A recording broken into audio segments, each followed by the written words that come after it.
Alright, gentlemen, nandito tayo sa Banango Port sa Bacolod. And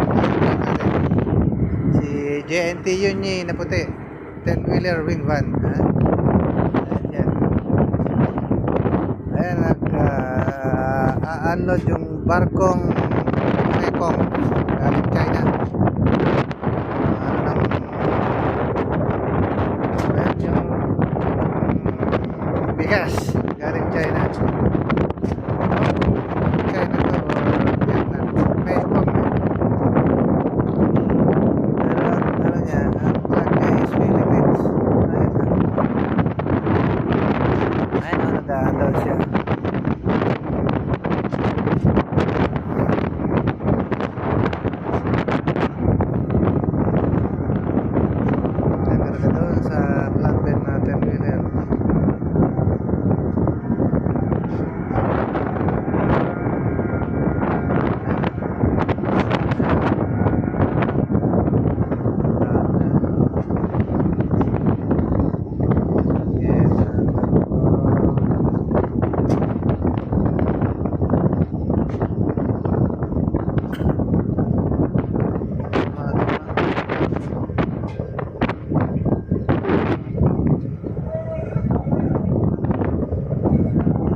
Itong nakaraan sa kabila sa Bredco Port.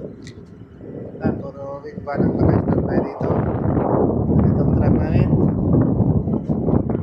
para mag-loading dun sa LCT Sinsam.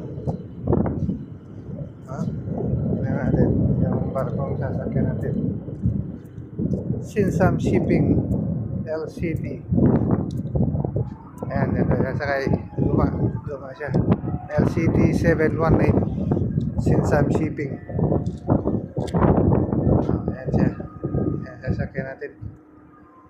Maalon, gentlemen. Ano? Maalon. Pero hindi, normal lang yung naalon kasi medyo mahangin. Ewan ko kung palotay o mahangin. Galing kaming Tapitan Port. Dumaguete. Travel kami Dumaguete to Bacolod. Ito na kami ngayon sa Banango Port, Bacolod City. Ayan, oras mag-loading itong barko na yan. Naga kami pinagpunta rito. Katambay sana kami doon sa may Banango Wharf.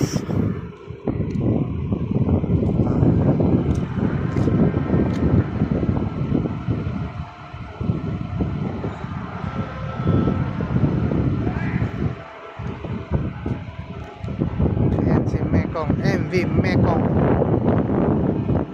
Lagay ko yung Vietnam to. Vietnam. China. Chinese.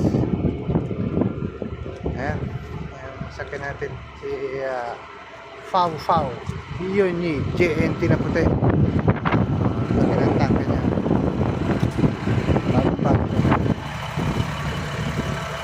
Okay. That's all, gentlemen.